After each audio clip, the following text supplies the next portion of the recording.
messieurs, bonjour. Bienvenue dans le grand format de ce dimanche 16 février 2025. Il y a 2 jours, le monde a célébré l'amour. Le vendredi 14 février, c'était la Saint-Valentin. Premier constat dans les boutiques, restaurants et places publiques, c'est la prédominance de la couleur rouge. Les flammes d'amour ont été ravivées.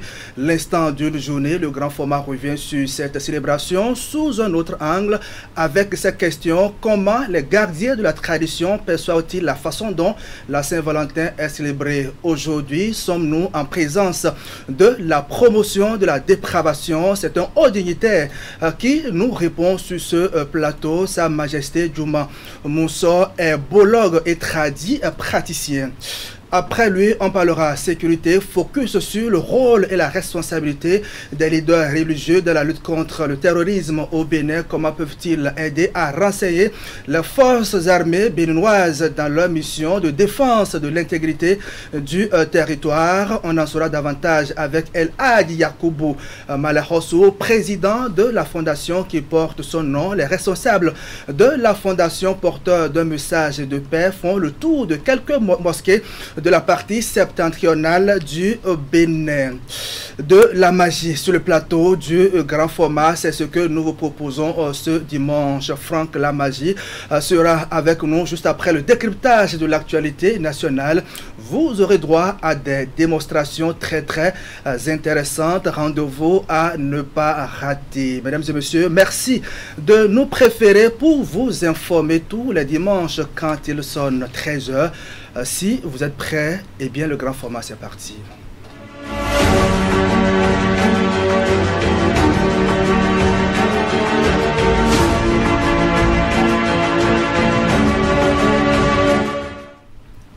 À la une de l'actualité au Bénin, le gouvernement prévient la population installée anarchiquement sous les hautes tensions. Une démarche de sensibilisation est entreprise à Godomé, dans la commune d'Abomey-Calavi, par le ministre conseiller au cadre de vie et son collègue des mines et de l'énergie. On en parle dans un instant. On parlera également de cette sortie médiatique du porte-parole de la police républicaine. Il était face aux hommes des médias vendredi. Au menu des dossiers graves de corruption impliquant certains cadres de l'administration publique. Images et reportages à suivre. À suivre également les temps forts qui ont marqué la fin des journées annuelles du club des dirigeants des banques et établissements de crédit d'Afrique. Après 3 jours d'échange, les travaux ont été sanctionnés par plusieurs recommandations pour permettre au secteur de répondre aux défis de l'heure.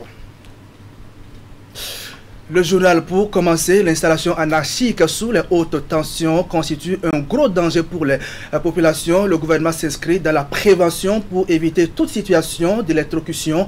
À cet effet, une opération de sensibilisation est entreprise par le ministre conseiller au cadre de vie et son collègue des mines et de l'énergie. Ils étaient à Godomé, dans la commune d'Abomey-Calavi, pour cette action de sensibilisation. La finalité de cette démarche, nous dira notre reporter, est donc de libérer à court terme l'emprise de ces installations électriques. Reportage. Une marmite au feu, presque sous un camion. Des terrains de football. Un entrepôt de charbon de bois à ciel ouvert. Des engins lourds. Le tableau présenté par l'emprise de ces hautes tensions en dit long sur l'urgence de cette campagne de sensibilisation. Interpellé, cet occupant illégal du site s'explique. À ces allégations, le chef d'arrondissement apporte sa part de vérité. Même si nous venons sur le terrain et on les sensibilise, on n'a pas les moyens pour les faire déplacer.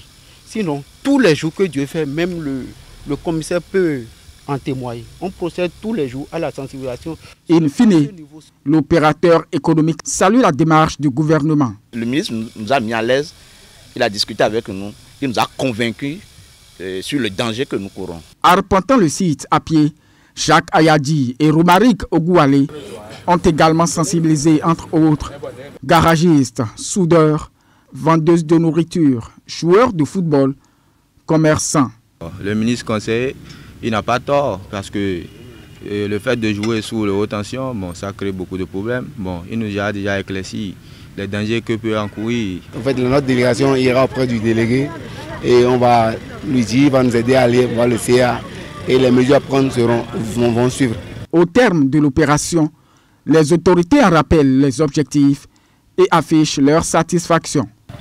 L'objectif, c'est d'alerter sous forme de sensibilisation les populations qui se sont installées sous la haute tension.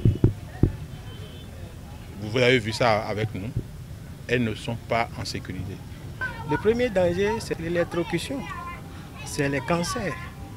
On a trouvé des compatriotes attentifs qui comprennent le danger. 28 février, c'est la deadline imposée aux occupants du site pour le libérer, sachant qu'une rallonge de mois est spécialement impartie aux exploitants de l'espace de vente de charbon de bois. Le 1er mars 2025, les autorités annoncent revenir ici pour un déguerpissement manu militari des entêtés. Et voilà cette démarche des ministres conseillers Jacques Kayadji et Romaric Ogu-Oualé. Je l'ai annoncé il y a quelques minutes, le porte-parole de la police républicaine était face aux hommes des médias vendredi dernier. Objectif, apporter des clarifications à l'opinion publique au sujet des dossiers de corruption impliquant certains hauts cadres de l'administration publique. Il s'agit des dossiers relatifs aux passations des marchés et autres scandales financiers malgré la rigueur imposée donc par le chef de l'État dans la gestion des ressources publiques. On va suivre ici Eric Oru-Yerima au micro de Jules Etchou. Depuis le début de l'année 2025, plusieurs enquêtes ont révélé des cas de malversation dignes d'intérêt. Le premier cas que nous allons aborder est relatif à des faits qualifiés d'escroquerie, d'abus de fonction commis par un notaire. En effet, un notaire qui s'est vu confier un titre foncier d'un immeuble à Akpakpa dans le but de trouver un acheteur a fait signer en usant de faux et usage de faux pour se faire confectionner un acte de vente et a rapidement formalisé cette transaction à l'insu du propriétaire. Après cette formalisation d'acte, le faussaire et son complice ont réussi à obtenir un prêt bancaire. Le deuxième cas que nous allons aborder concerne deux cas de fraude et de corruption dans la passation des marchés publics. En effet, le directeur départemental du cadre de vie et des transports en charge du développement durable de l'Atlantique est un cas de l'administration publique qui a développé et mis en place tout un système de collusion, de fraude, de corruption et de fausses attestations dans les marchés publics. Profitant de ces différentes positions, ce cadre s'adjuge des marchés publics qu'il lance en utilisant des sociétés d'amis et de proches dont les documents lui sont confiés. Il a développé cette pratique depuis une quinzaine d'années et a toujours réussi à se faufiler à travers les mailles du filet. Le délégué du contrôle financier en service à la présidence de la République, sur dénonciation de pratiques corruptives dans les marchés publics dont il s'est fait coutumier, a été arrêté. D'une sortie médiatique à une autre, on prend la direction de la ville capitale du Bénin et vous allez le voir, les récents propos tenus par Maître Adrien Ngbeji sur la gouvernance talon ne sont pas du goût des sages, du président des sages de Porto Novo. Samedi, Karim Da Silva a répondu à l'ancien président de l'Assemblée nationale. Par la même occasion, le sage a réaffirmé le soutien de Porto Novo au chef de l'État, Patrice Talon. Reportage. Avec ce qui lui reste comme force dans les cordes vocales, le presque centenaire Karim Da Silva, sage de la ville de Porto Novo, a tenu à condamner sévèrement les propos tenus récemment par le président Adrien Ngbeji devant ses militants de l'Est-PRD. Ngbeji, il a pu se taire. Il a réveillé nous marchons contre lui. Parce que d'abord, il faut le reconnaître. Mbedji, il n'a rien de Porto-Novo. Quelqu'un sur qui on ne peut pas compter, qui trahit. Pour Karim Da Silva, le président Adrien Mbedji est dans un chantage politique et c'est une stratégie dont il est coutumier, a-t-il insisté. Il a pris l'habitude. Et cette fois-ci, c'est pour la dernière fois. Alors, c'est une réaction pour d'abord remercier le président Talon et pour lui dire de compter sur nous. Nous sommes les réels Porto-Noviens. Comme vous dites, il ne peut faire que ce qu'il a fait, que vous connaissez. Le président des Sailles de Porto-Novo a également saisi l'occasion pour dire toute sa compassion au président Patrice Talon, qui a échappé récemment à une tentative de déstabilisation, et le féliciter pour ses nombreuses réalisations dans la ville de Porto-Novo. Surtout que les épreuves, il en a toujours sorti. De graves épreuves, de terribles épreuves. Le Yoruba dit, il est des coups à la maison même.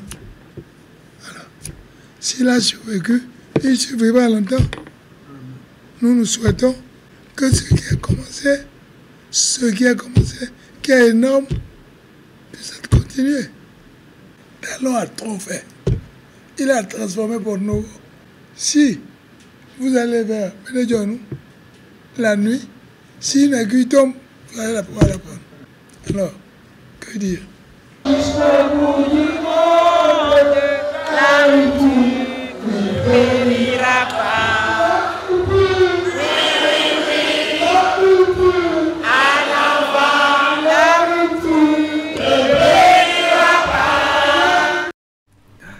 Toujours dans l'actualité, l'Agence nationale d'identification des personnes simplifie les démarches aux populations sur les demandes des pièces d'état civil à la faveur d'une conférence de presse animée vendredi dernier au ministère des Affaires étrangères. Le directeur général de l'ANIP a dévoilé les innovations apportées dans les prestations offertes aux populations par l'agence. Il était également question pour Aristide Adjinakou de partager avec les hommes des médias sa vision et son approche du travail. Reportage.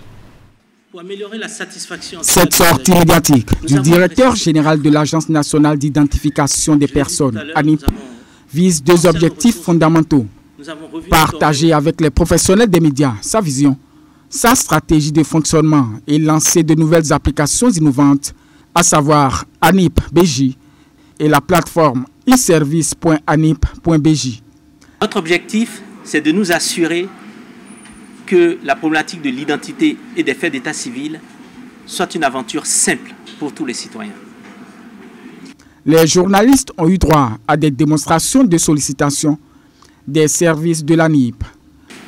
Donc, je renseigne ici l'opérateur, je laisse l'adresse mail et je mets le numéro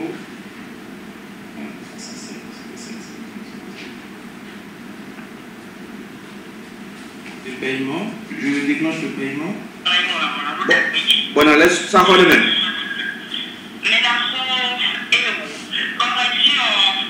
Cette démonstration et les exposés du directeur général de l'ANIP ont nourri la curiosité des professionnels des médias. Ils ont posé une série de questions auxquelles les responsables de l'ANIP ont apporté des éléments de réponse. Et si vous avez écrivez au 48 54 0000, ce sera pris en compte. Et je peux vous dire que personnellement même, toutes les 2 semaines, avec l'équipe d'expérience client et de support aux usagers, nous regardons tous les problèmes. La vision de Aristide Adjinakou et son équipe est de faire du Bénin la référence africaine dans l'identité à l'horizon 2028. Une vision épousée par le projet Wouri qui accompagne l'ANIP sur plusieurs plans. Nous comptons déjà, c'est déjà de bonne route, renouveler systématiquement les équipements d'enrôlement biométrique. Et d'ici le mois de mars, il sera livré 700 kits biométriques au profit de l'ANIP pour toujours faciliter la tâche aux usagers. Et l'ANIP a déjà reçu 2050 terminaux pour les déclarations de naissance au Bénin. L'ANIP encourage les médias à dénoncer les imperfections dans l'accomplissement de sa mission afin de leur permettre de les solutionner. Et dans le reste de l'actualité pour le compte de cette édition, on parle du plan de travail annuel du ministère de la décentralisation et de la gouvernance locale. Les cadres donc de ce ministère sont retrouvés vendredi dernier pour un double exercice. D'abord faire le bilan de l'exécution du PTA de l'année 2024 et explorer les grandes lignes du budget 2025. On retient globalement qu'il y a eu une amélioration des performances de ce ministère de 2023 à 2024. Les précisions sont avec Vigile Rodéon. Ce dialogue de gestion a permis aux cadres à divers niveaux du ministère de la décentralisation et de la gouvernance locale de faire un tour d'horizon des réalisations de l'année 2024. Un tour d'horizon dont il ressort que le budget du ministère est exécuté au 31 décembre 2024 à 89,43% base engagement et à 90,68% base ordonnancement, soit une amélioration de 6 points de 2023 à 2024. Le taux d'exécution physique a aussi connu une augmentation d'environ 2% par rapport à l'année précédente. Par ailleurs, le programme d'investissement du ministère est exécuté à 81,42%. Quant au FADEC, 100% du budget national ont été transférés, soit 40 519 millions de francs CFA. Ces progrès réalisés ensemble en 2024 témoignent de notre volonté à contribuer au développement harmonieux de nos collectivités territoriales décentralisées et nous imposent à maintenir le cap sans désemparer. Des performances qui justifient l'augmentation du budget du ministère exercice 2025, soit 53 673 983 505 francs contre 52 673 924 761 francs en 2024. D'où de nombreux défis en perspective à relever. Les principaux acteurs de la chaîne des résultats, que sont notamment les préfets du département, ont d'ailleurs reçu à cet effet des lettres de mission. Et nous prenons l'engagement ferme de travailler sur le terrain, de faire en sorte que tout ce qui est prévu en termes d'activité puisse être mis en œuvre correctement. Et je suis sûr que le ministre peut compter sur nous. Le lancement officiel de l'exécution du plan de travail annuel du ministère de la décentralisation et de la gouvernance locale a été l'occasion pour le ministre conseiller à la Défense et à la Sécurité de prendre contact avec les responsables du ministère. Rappelons qu'en dehors de la sécurité et de la défense, Rachid Gbadamassi s'occupera également des questions de gouvernance locale et de décentralisation. Et pour finir cette première partie du grand format, sachez que les journées annuelles du club des dirigeants des banques et établissements de crédit d'Afrique ont pris fin samedi dernier. Les travaux ont été sanctionnés par plusieurs recommandations. Naviguer vers l'avenir, transformation digitale, résilience et durabilité des banques africaines face aux défis de la décennie 2025-2035. C'est le thème de 3 jours d'échanges B2B. Des échanges B2B. À l'issue des journées annuelles du club des dirigeants de banques et établissements de crédit d'Afrique, les 2 jours de profondes discussions entre experts à Cotonou ont abouti à plusieurs recommandations en vue de naviguer vers l'avenir dans un contexte de transformation digitale. Aujourd'hui, le numérique est au centre du progrès. Nos banques doivent internaliser le numérique pour que bientôt, d'ici 2 ans, avoir un compte bancaire ne soit plus quelque chose de plus compliqué, mais un droit du citoyen africain d'avoir un compte bancaire. Nous avons les mêmes problématiques. Comment faire face à la transition numérique, comment faire face à la transition écologique, comment faire face à la transition sociale. Ce sont des problématiques majeures, c'est un travail gigantesque. Il faut que ce soit mutualisé et qu'il y ait une réponse commune continentale. Les discussions entre ces professionnels des chiffres trouvent leur fondement dans le thème central de la rencontre. Naviguer vers l'avenir, la transformation digitale, résilience et durabilité face aux défis de la décennie 2025-2035. Et justement, au sujet de ces différents défis à relever, le nouveau président du club élu à l'unanimité mesure déjà les tâches qui lui incombent. Je pense que c'est les résultats du FAGAS qui parlent. Parce que nous avons essayé de relever les défis en renforçant la gouvernance de l'institution et en travaillant sur sa modernisation. Donc en 4 ans, 5 ans, nous avons réussi le pari. mes homologues et mes pairs, membres du club des dirigeants des banques et établissements financiers, ont voulu que l'élan que nous avons mis au FAGAS soit également mis à la disposition du club et à toutes les banques et institutions financières africaines pour qu'on puisse ensemble relever les défis de performance et de financement accéléré de l'Afrique. Le club des dirigeants de banques et établissements de crédit d'Afrique est une association sans but lucratif. En attendant la tenue des prochaines journées annuelles en Guinée-Conakry, les organisateurs se félicitent pour une 36e édition réussie. C'était donc le point de l'actualité. Mesdames et messieurs, gardez la même position. Plusieurs rendez-vous intéressants donc arrivent. On va commencer à parler de la Saint-Valentin célébrée le 14 février comme chaque année. Cette célébration répond-elle aux valeurs endogènes du Bénin? C'est le premier sujet de discussion avec Sa Majesté Djoma Mousso. Il est bologue et tradit praticien. Mais avant, on va faire un tour sur la toile avec Florence Bossa. Voici Actu sur le net.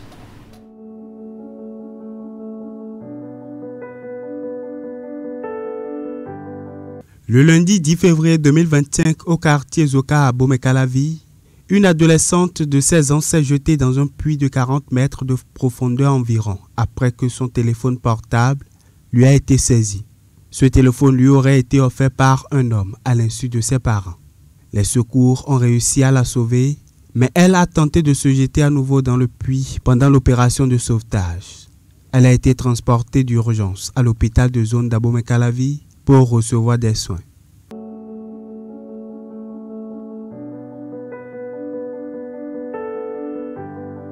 Gildas Agonkan, ambassadeur du Bénin au Niger, lors d'une cérémonie de remise de diplôme à des étudiants béninois à Gaïa, a déclaré « Je voudrais au nom de tous les Béninois, au nom des autorités du Bénin, demander pardon au peuple nigérien. Des choses se sont passées, des choses graves qui ont engendré des sacrifices, qui ont engendré des difficultés, qui ont engendré des problèmes. Ici au Niger, ici à Gaïa, nous demandons pardon. » Ces propos ont suscité une vague d'émotions sur la toile. La médiation des anciens présidents du Bénin était suffisante. Le Bénin ne peut pas trop se rabaisser jusqu'à ce point. Ne restez pas dans l'émotion. Faites un tour au port de Cotonou et à nos frontières nord pour comprendre ce qui se passe. Par ailleurs, l'ambassadeur du Bénin près le Niger a été révoqué de ses fonctions ce mercredi 12 février 2025.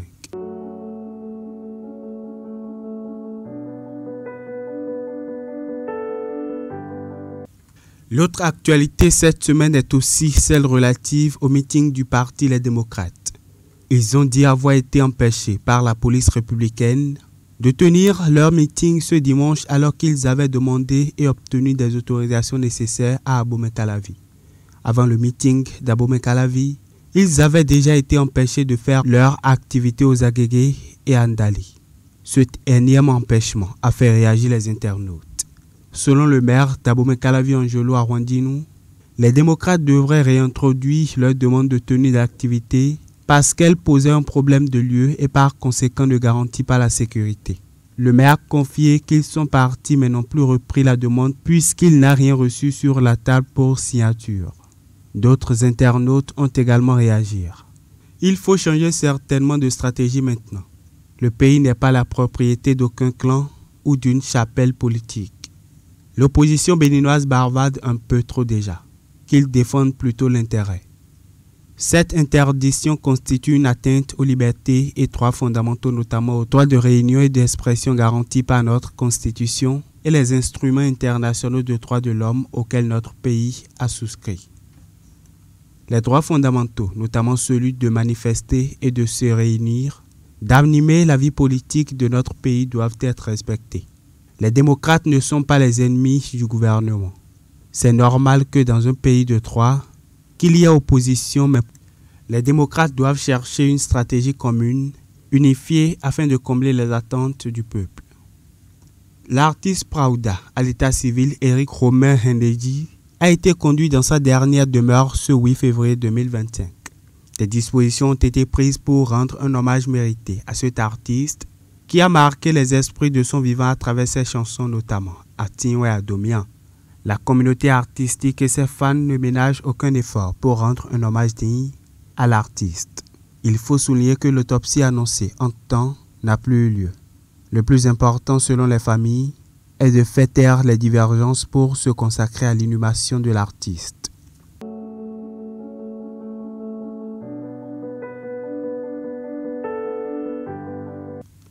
Hors du Bénin, l'artiste Sidiki Diabaté s'est fait voler les recettes de sa tournée en France et en Belgique alors qu'il était en plein concert.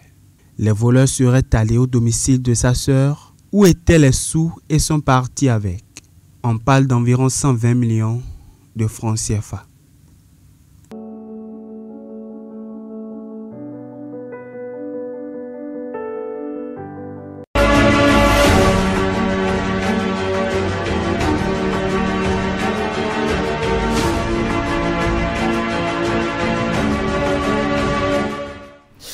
Il y avait du rouge un peu partout à Cotonou vendredi dernier, mais attention, ce n'était pas le vendredi rouge comme le mercredi rouge qu'on a connu à une certaine époque. C'était plutôt la célébration de l'amour, la Saint-Valentin. Quel regard les gardiens de la tradition portent-ils sur cette célébration?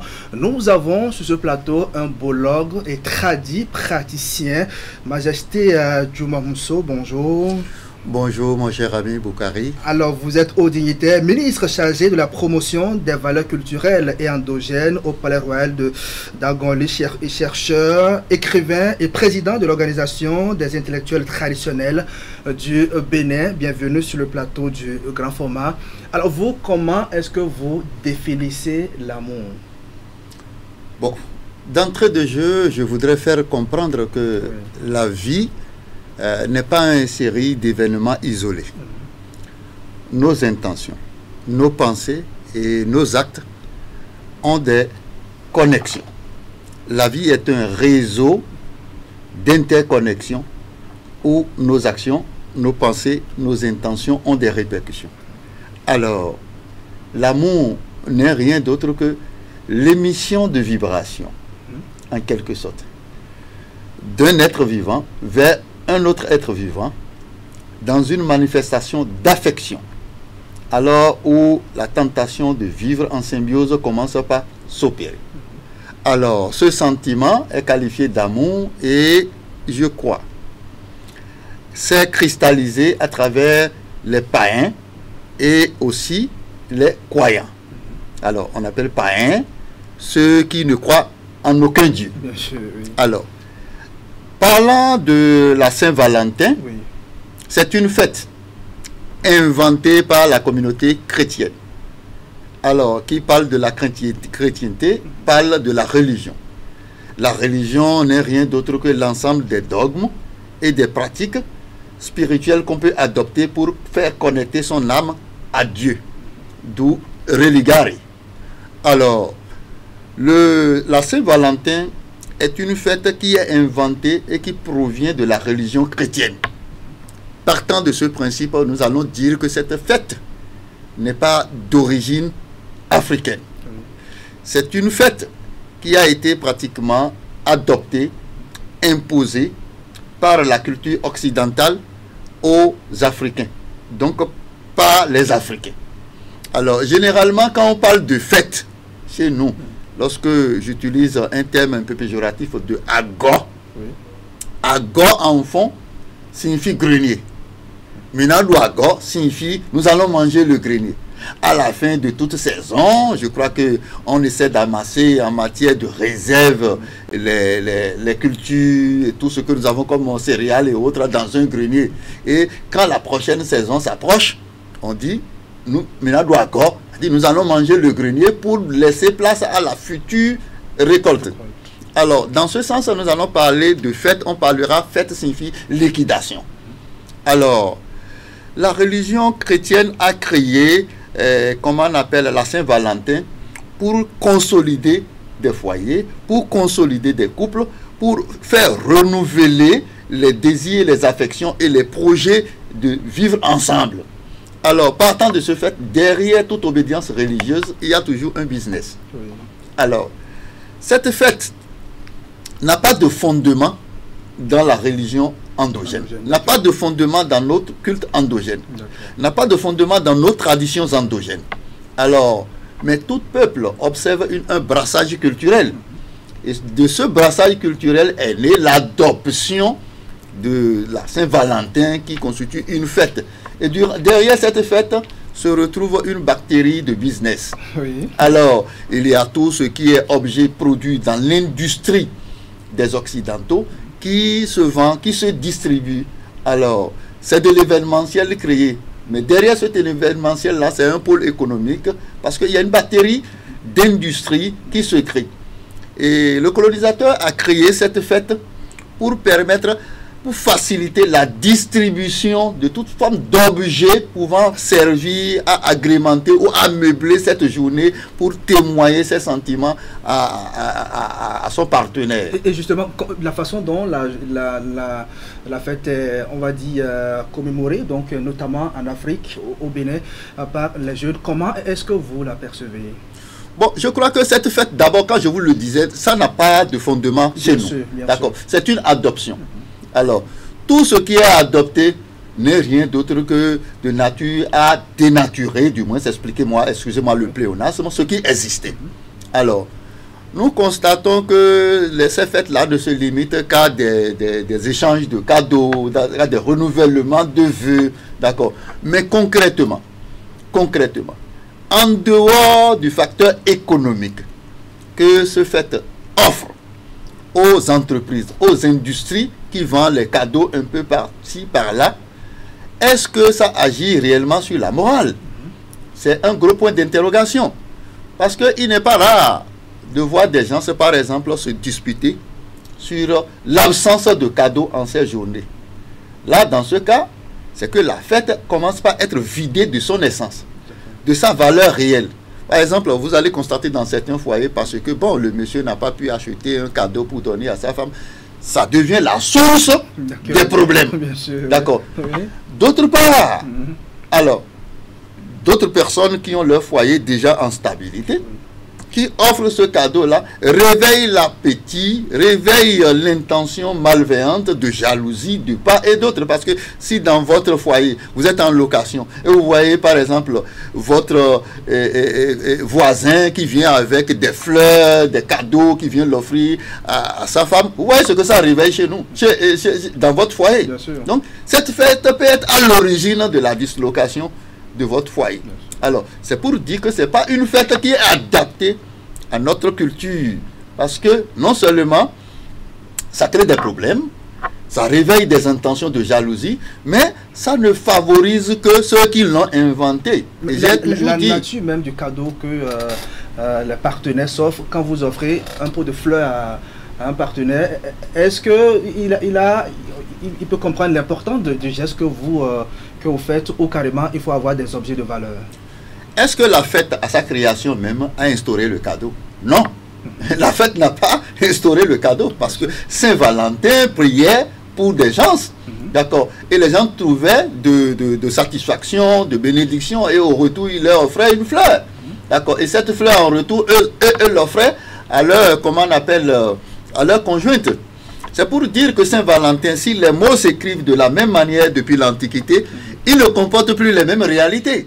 Alors, d'où vient Saint-Valentin qui suppose qu'il faut donner iPhone 15 Pro Max?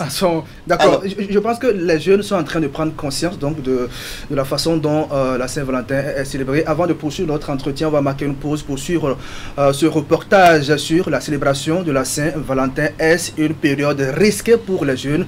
La question a été posée par Vigile Arodayon et voici la réponse dans son reportage.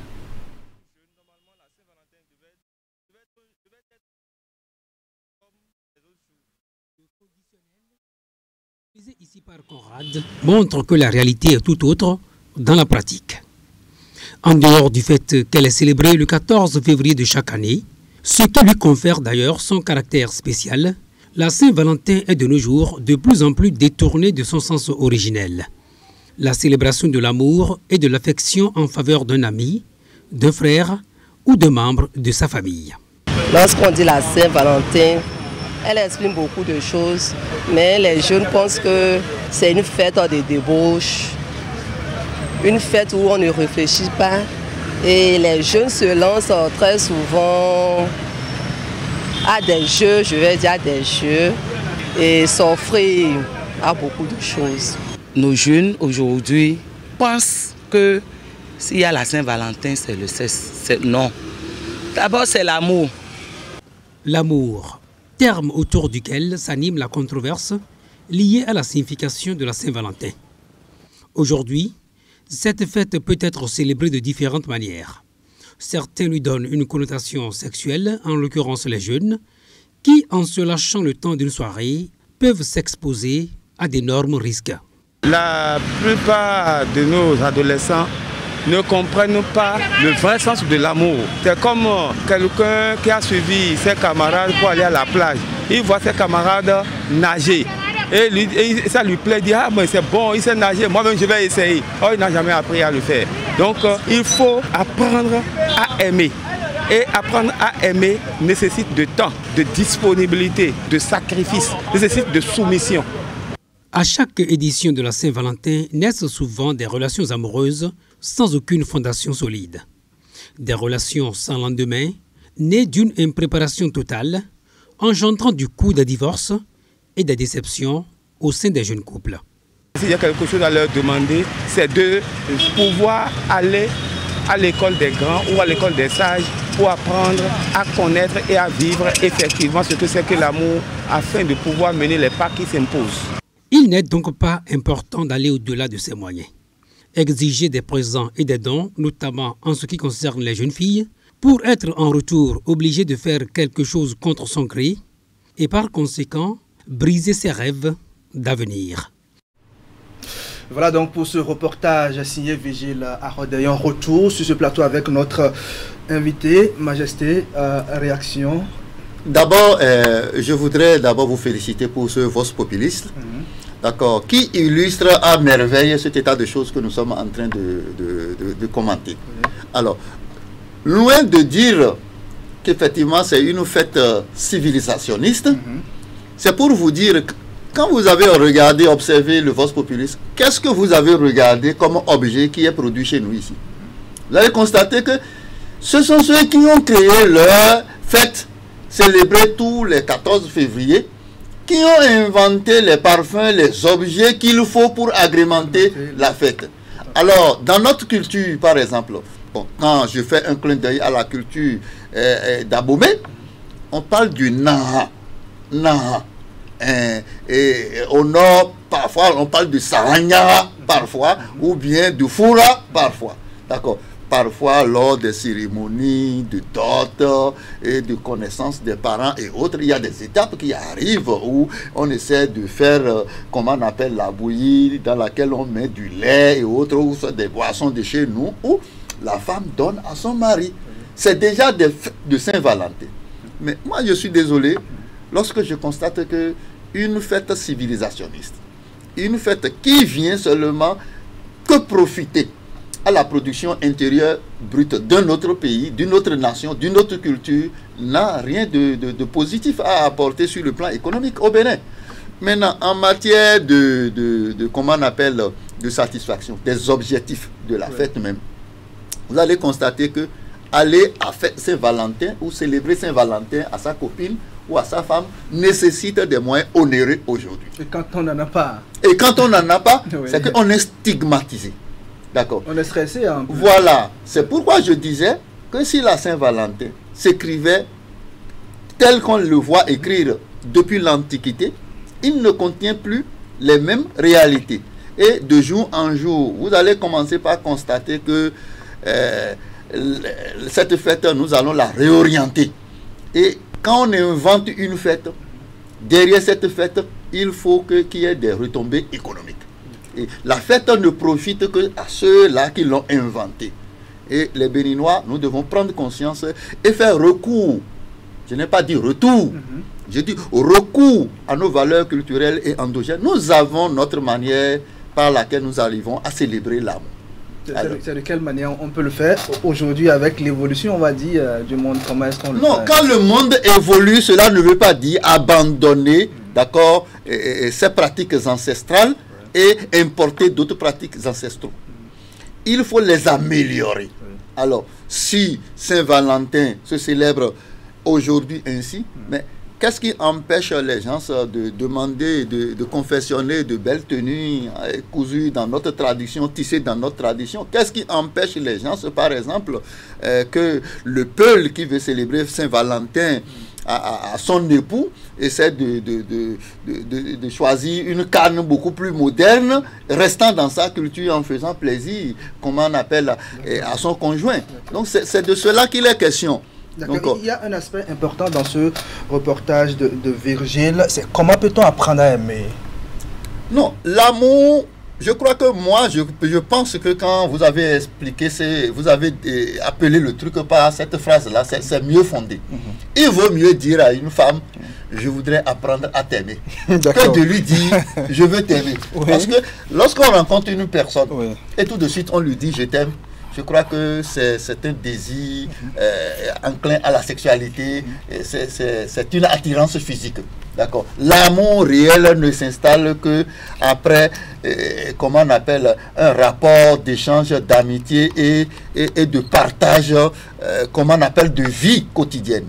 D'accord. Mais lorsqu'on rencontre quelqu'un, aujourd'hui, par exemple, il y a des gens qui faisaient de clin d'œil à des femmes par le passé et ont guetté le jour de 14 février pour acheter iPhone 15 Pro Max ou bien Folder Z+. Est-ce que vous voyez un seul cadeau parmi les cadeaux qui vous ont servi de vox populis produits dans notre culture? Non. Alors, c'est pour dire que cette fête n'a aucune relation, n'a aucune, comment on appelle, interaction avec notre culture. Au contraire, c'est une fête qui, à mon humble avis, dégrade, agresse notre culture, lui ramène une révolution. Et vous voyez, en Afrique, est-ce qu'on parle trop de divorce? On ne parle pas trop de divorce. Moi, par exemple, chez moi, je suis de Savalou, par exemple. Mais le divorce n'existe pas. Ah, pourquoi? Non, mais justement parce que la personne qui est ta femme, entre elle et toi, il y a un lien de sang qui vous lie. Si elle n'est pas l'oncle à la tante ou de la famille de telle personne, vous êtes toujours dans le même environnement, de telle enseigne que quand il y a décès, nous avons nos manières de célébrer nos mœurs et coutumes. Quand il y a naissance, même ton naissance, les parents de ton naissance peuvent venir célébrer la naissance. Quand il y a décès, d'accord, les parents ou la famille de ton naissance peuvent être en solidarité avec toi. Mais dans la culture occidentale, ce n'est pas comme ça. Alors pour vous, lorsque vous divorcez, chacun prend son clic et ses claques. De la même manière, les mêmes personnes qui se sont offertes de cadeaux, qui ont fait des mariages. En Afrique, le mariage, par exemple, l'union est sacrée. Parce que ça se fonde sur Dieu. Chez nous, en Afrique, nous ne vendons pas nos déités. D'accord? Nous les adorons. Et ça a rapport avec nos ancêtres. D'accord? Impossible. Quand on dit qu'il y a divorce en Afrique, les mariages qui sont célébrés, par exemple, dans notre culture au Bénin, ici, d'accord, ne se disloquent pas. Il peut y avoir de séparation de corps. Même la femme même peut entrer dans une autre relation, mais le lien est toujours là. C'est pas comme ça, c'est pas conçu comme ça dans la culture occidentale. Quand il y a divorce, c'est qu'il n'y a plus rien. Et rien ne vous relie. Même les iPhones que vous avez donnés ne peut même plus vous appeler. Tout à fait. Voilà. D'accord. Alors, comment les jeunes devraient-ils justement célébrer la Saint-Valentin selon vous? Moi, je crois que la Saint-Valentin ne doit pas être une période ou un jour où il faut s'échanger des cadeaux. Parce que le cadeau peut avoir une motivation de corruption. D'accord. C'est la période durant laquelle il faut renouveler, comment on appelle, ses mots, ses promesses à sa femme. Et il faut déjà, même bien avant cette date-là, parce que bon, 14 février, moi ça engage ceux qui ont fixé ça. Nous pouvons choisir. En Afrique, tous les jours sont les jours de Saint-Valentin. Nous avons nos manières de chérir nos épouses, et de leur accorder l'affection de temps en temps. Et c'est permanent. En Afrique, on se met ensemble et l'amour est beaucoup plus développé en Afrique. Mais lorsqu'on décrète un jour pour l'amour, ça devient mécanique. Et les autres jours, ça veut dire qu'il n'y aura pas de cadeau pour les autres jours. D'accord. Bon, quand on parle de Saint-Valentin, le lendemain, il y a beaucoup d'auberges qui ont leur lit cassé. D'accord. Okay, on va finir notre entretien peut-être avec vos conseils donc à l'endroit de tous ces jeunes. Moi, je crois que le 14 février, puisque qu'on le veuille ou pas. D'accord. Ce qui est fait chez les Occidentaux ou chez nous constitue une période festive. D'accord. Une période d'écoute. D'accord. Et je crois que les jeunes devraient, pendant cette période-là, aller à une, comment on appelle, faire une rédemption. D'accord. Échanger beaucoup, prendre toute une journée et n'être qu'à deux, et se dire ses erreurs, et se donner de nouvelles promesses, et voir comment projeter l'année prochaine pour vivre en harmonie. C'est beaucoup plus indiqué. Mais la Saint-Valentin ne se limite pas à l'échange de cadeaux et le lit et le plaisir charnel. Non. Mais la Saint-Valentin devrait être une période, un jour durant laquelle on doit écrire ses bonnes pensées dans la tête de son conjoint ou de sa conjointe. Sans le cadeau. Sans le cadeau. Le cadeau n'est rien d'autre qu'un acte physique ou matériel. D'accord. C'est vrai, il n'y a pas d'amour au monde d'aujourd'hui. Il n'y a pas d'amour sans argent. Lorsque vous n'avez pas le minimum commun social. Par exemple, moi, par exemple, j'ai reçu de cadeaux des personnes qui ne sont pas épouses, qui ne sont pas époux pour moi. Moi, j'ai reçu des cadeaux d'hommes. Moi, j'ai reçu une personne qui m'a acheté une pomme. L'orgueil de Chine, là, d'accord, et de goyave, bien emballé, qui m'a envoyé ça. J'ai dit, mais écoute, ça vaut plus cher que tout, parce que ce n'est pas le coût du geste qui compte, mais c'est le geste qui compte. C'est une période d'incubation où il faut échanger sur des propos vraiment profonds, des actes vraiment profonds. C'est une période de nouveau départ, de réconciliation. Et vous savez, la femme aime, quel que soit ce qu'on veut faire, la femme aime qu'on la flatte. D'accord. De la même manière, l'homme aussi aime cette flatterie. D'accord. Qui ne veut pas qu'on lui dise, chérie, tu es très bon au lit, et aujourd'hui, je suis venu renouveler ce plaisir, je suis venu te réitérer ça pour te dire que je reste fidèle à toi, parce que tu es l'étalon, tu es l'homme, tu es le merveille. Et de la même manière, c'est l'occasion de dire à sa femme, chérie, vraiment, j'ai oublié toutes les autres femmes quand je t'ai rencontré. Chérie, il arrive des moments où je dérape. Non, c'est juste de la pagaille, c'est juste de la comédie, c'est pas du concret. Alors, tu es l'élu de mon cœur, tu es la reine de ma vie, tu es tout pour moi. Alors, les mots ont de sens. Tout est écrit, hein, ce que vous dites là, on est en train de l'écrire. Oui, mais dans l'ancien temps, il y avait cahier d'amour, non? Oui, bien sûr. Mais aujourd'hui, l'Internet est arrivé et puis bon, on ne fait plus de dessins. Sinon, en cette période, telle que nous l'avions vécu, quand nous n'étions pas dans l'endogénéité, d'accord, on fait lettre d'amour et on écrit tout un peu comme Roméo et Juliette qu'on envoie à sa compagne. Je voudrais dire à tous les hommes qui me suivent aujourd'hui que la femme est fragile. La femme a besoin d'être dorlotée. Elle a besoin d'affection. Elle a besoin d'être assistée. Elle a besoin de clin d'œil. Hormis toutes les pagailles que nous pourrions faire, vous pouvez tout faire. Faites-le hors rideau. Le jour où vous montrez à votre épouse que oui, ce que vous faites là, et vous confirmez ça, alors vous avez réveillé le diable. Et de la même manière, c'est la période pour la femme de se faire pardonner par son homme, de dire, chérie, vraiment, je me suis comporté comme ceci ou comme cela, j'aurais dû me comporter ainsi ou de la sorte, et que vraiment ça aurait consolidé davantage notre foyer. Je crois que c'est la période durant laquelle il faut beaucoup échanger. Il faut s'écouter pour au moins une fois durant l'année. Mais en Afrique, nous parlons, nous communiquons avec nos épouses tous les jours et permanemment. De la même manière, la femme parle à son époux. D'accord. Et je voudrais que ces sages conseils puissent profiter à tous ceux qui sont des auditeurs qui nous suivent aujourd'hui. D'accord. Merci à vous, Majesté, bologue et tradi, praticien haut dignitaire, donc ministre chargé de la promotion des valeurs culturelles et endogènes au Palais Royal d'Agongli, chercheur, écrivain et président de l'Organisation des intellectuels traditionnels du Bénin. Merci pour ces précieux conseils. Très bonne journée à vous. C'est à moi de vous remercier.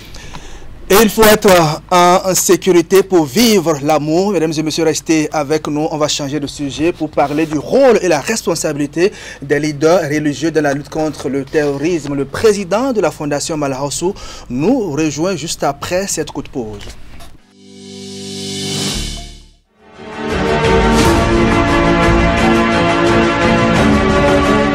Mesdames et messieurs, bonjour, bienvenue dans le grand format de ce dimanche. Nous parlerons de l'événement, mais aussi des réalisations du conseil communal. Chaque parti politique dévoile sa position et fait des propositions. Fonctionnaire ou non, vous êtes pris en charge dès que le médecin vous déclare insuffisance rénale chronique. Alors de quoi les populations ont-elles eu droit? Donc jeudi dernier... que le président de la République aussi était dans le marché de Porto-Novo, mais pourtant il n'aimait pas la foule. Même s'il y a des querelles, des choses qu'on cache aux deux peuples, il va falloir transcender tout ça. Le président Loko dit que sa main ne tremblera pas à agir. Zéro signé qu'une fourmi, c'est elle qui répond aujourd'hui à notre invitation. Ouais, j'ai dans ton dossier maintenant. Il est dans Rovec, oui, ouais, dans ton. Gozi village, Boa, Kouton, Santanga.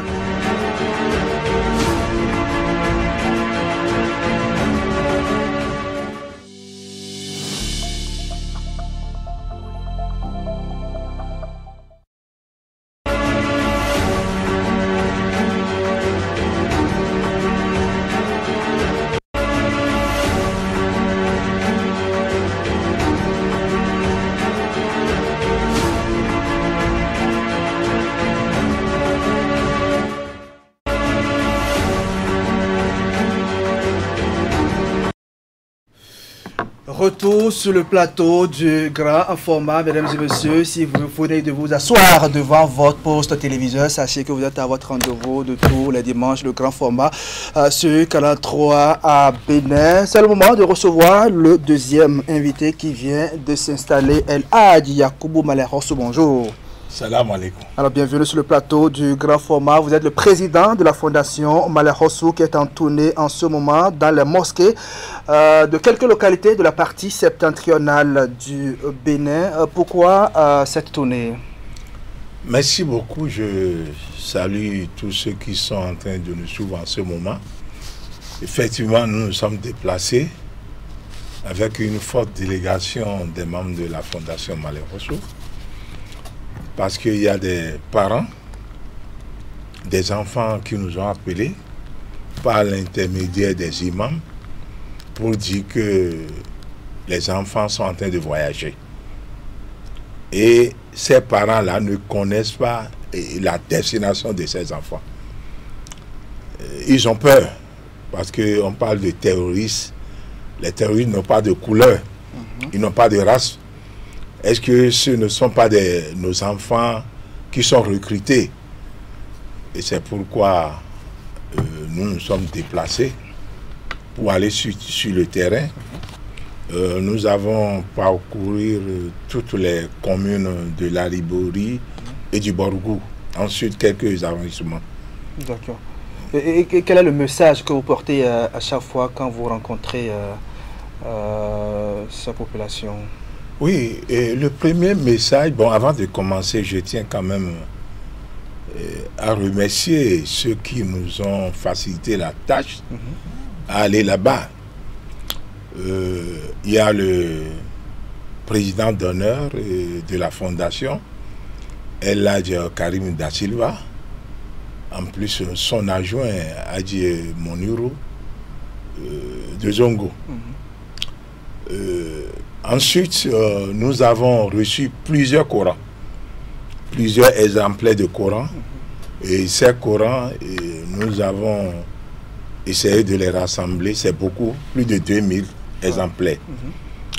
Premièrement, il y a le docteur Amidou Chitou qui nous a aidés. Le docteur Abdou Djelili aussi, je parle du secrétaire général de l'Union islamique du Bénin. Il y a le président de l'Union islamique du Bénin, il a le trésorier général de l'Union islamique. Tous ceux-là, ils ont essayé de nous trouver les Corans. Maintenant, affaire de moyens, si tu ne peux pas demander à un imam de faire la prière sans donner quelque chose. Nous avons pas toutes les 95 arrondissements, on devait parcourir, mais on appelle les présidents des imams d'arrondissement qui viennent dans chaque commune, et tous ceux-là, ils ont reçu des Corans et une enveloppe symbolique. Donc, je parle de tous les 95 arrondissements de l'Alibori et du Borgo. Que vous avez parcouru Oui. D'accord. Oui. Mais nous, on leur demande à notre tour, le premier message, c'est de savoir là où ton enfant veut aller travailler. Parce que d'après ce qu'ils nous ont dit, ils viennent pour dire, bon, vraiment, on veut vous trouver de job, vous serez à 200 000 francs par mois. Et c'est comme ça qu'ils quittent le village. Donc désormais, si ton enfant veut voyager, il faut demander à savoir là où il veut aller travailler. Et il faut que les autorités, ce que nous avons exigé, il faut que les autorités de ces communes soient informées. Le maire, les chefs d'arrondissement, les délégués de village. Parce que si tu laisses l'enfant voyager sans connaître là où il s'en va, peut-être ailleurs il peut devenir terroriste. Donc ils nous ont compris. C'est le premier message. Maintenant, il y a des gens suspects que vous n'avez pas l'habitude de les voir dans le village, mais il faut essayer d'informer les autorités aussi. Les mosquées là-bas, bon, les mosquées restent ouvertes au lieu de fermer à 21h après la prière de Ishaï, on laisse les mosquées. Il y en a qui viennent pour dire, bon, je suis un passant, je suis en voyage et je n'ai pas de moyens pour continuer mon voyage sur Cotonou ou bien sur Parakou. Ben, ceux-là, ils passent la nuit dans les mosquées. Désormais, nous, on leur a révisé de ne plus accepter. Après la prière de 20h30, vous fermez les mosquées. Donc, il n'y a plus question d'héberger les inconnus. Ensuite, il y a les imams nous ont posé le problème de travail. Le problème de travail, c'est que ces jeunes que les gens recrutent en Afrique, je ne peux pas dire chez nous, parce qu'on n'a pas de preuves.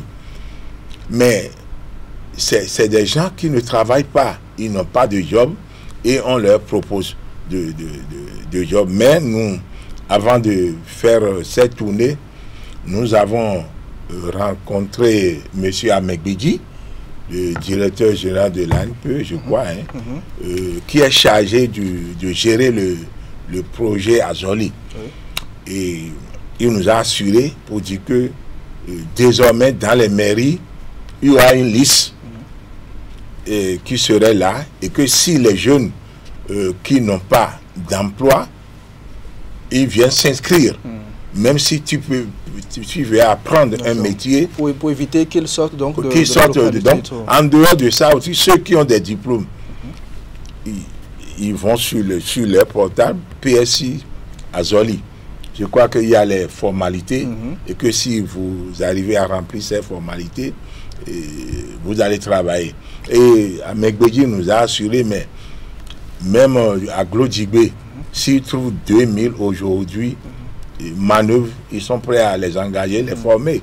Les imams, comment peuvent-ils collaborer avec ces jeunes-là? Non seulement ces jeunes, mais les forces de sécurité en matière de champs de renseignement surtout. Oui, nous, on leur a dit d'aller, s'il y a des gens que vous n'avez pas l'habitude de les voir dans votre village ou bien dans la mosquée, la première des choses, c'est d'appeler celui-là. Ce qu'on a dit, mais vous êtes de quel quartier? On n'avait pas l'habitude de te voir venir prier ici. Le monsieur va s'expliquer. Mais si c'est un peu flou, directement, vous allez le conduire vers la police. Et ils ont déjà commencé, même d'après ce qu'on nous a dit.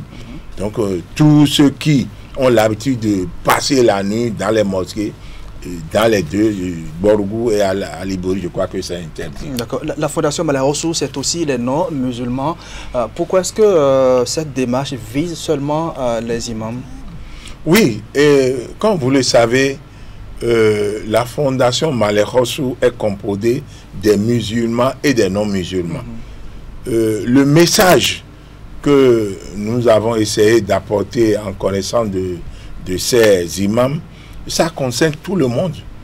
Par exemple, à Bani Kwara, là où l'incident a eu lieu, nous avons essayé, nous sommes partis sur le terrain.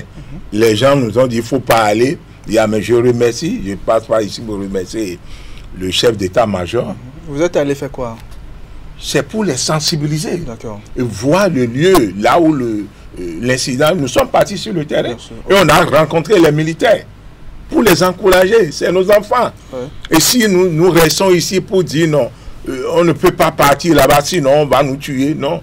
Nous, avec le Coran, nous avons dit au chef d'état-major qu'avec nos Corans là, on n'aura pas de problème.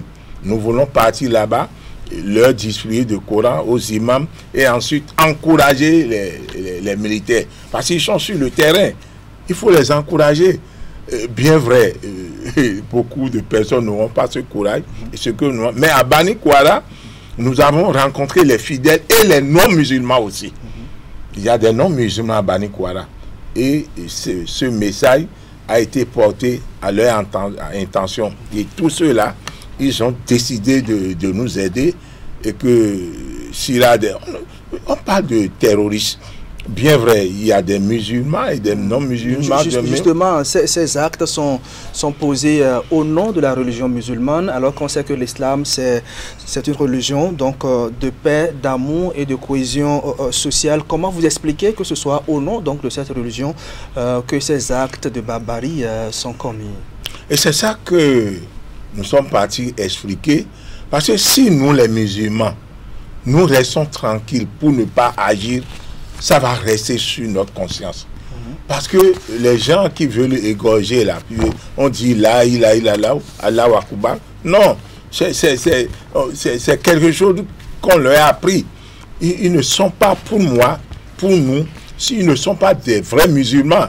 Un vrai musulman ne peut pas égorger un être humain comme un animal. Quoique les musulmans ne sont pas épargnés par ces actes-là. Oui, ils ne sont pas épargnés. C'est pourquoi nous, on dit vraiment, il faut que nous se levons pour aller sensibiliser les jeunes de ne pas rentrer dans ce groupe.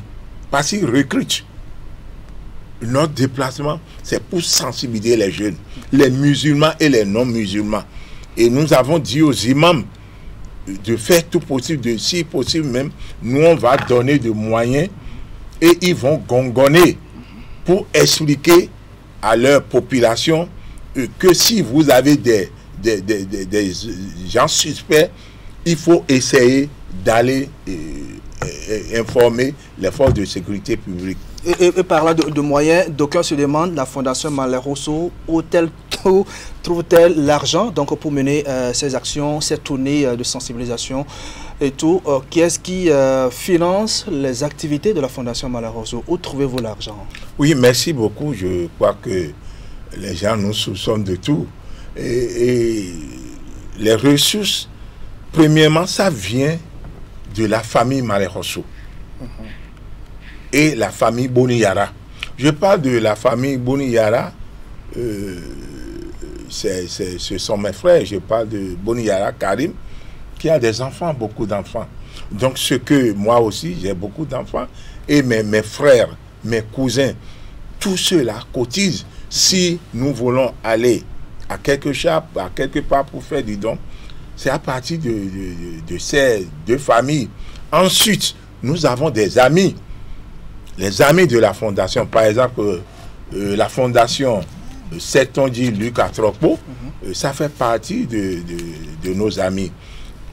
Ils nous ont soutenus, la fondation nous a soutenus. En plus, la fondation Gégé Lapino, lui-même, il a fait le peu. Il a donné quelque chose pour nous soutenir. Et ce qui m'a vraiment touché, c'est la famille Salima Karim. Je parle de la famille du ministre de l'Intérieur. Lui-même, bon, tu sais, les ministres les ministres, oui, je parle du ministre de... Les enseignements maternels. Oui, sa famille. Les ministres du président Talon ne sortent pas de l'argent. Pourquoi? Ah, je ne sais pas. Un ministre de Talon qui va donner 1000 francs, je ne sais pas, ils ont peur. Mais par contre, lui, il a dit à sa famille, et sa famille a cotisé pour nous aider.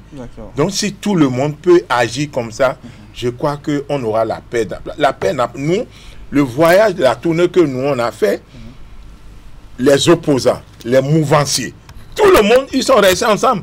Or, si c'est un parti qui veut aller porter un message, le second, les militants de l'autre parti ne peuvent pas venir écouter ce que tu veux dire. C'est la différence. Donc, nous, on est avec tout le monde. Et ensuite, je viens de voir Majesté Djoma Mousso, lui aussi, il est avec nous. D'accord.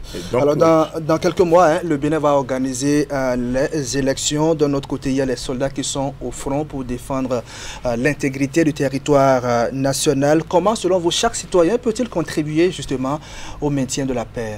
Ah oui, et c'est ce que nous avons fait aussi. Vous le savez, moi j'ai été politicien. J'ai fait 2 mandats à l'Assemblée nationale, 2 mandats à la Haute Cour de justice. Je me suis retiré volontairement parce que nous, les politiciens, j'ai marché dans ce pays. J'ai marché en tant qu'opposant. J'étais membre de la Renaissance du Bénin. Mais je n'ai jamais accepté que mes enfants sortent pour aller marcher. Pourquoi? Ah, nous les politiciens, c'est comme ça. On ne laisse pas nos enfants aller marcher, ni nos épouses. Avant de marcher, vous demandez à vos enfants d'aller... De rester à la maison. De rester à la maison. Donc, nous devons prendre conscience pour savoir que les politiciens envoient les militants aux abattoirs. Je ne sais pas le français comment. C'est qu'ils peuvent rencontrer tous les problèmes pour eux, prenez 2000, 1000 francs pour marcher. Nous, on a conseillé à nos imams de dire à leurs fidèles, il n'y a pas question qu'on leur dit de sortir marcher. Par exemple, les militants de l'opposition ou bien les responsables du parti de l'opposition peuvent leur demander de venir sortir marcher.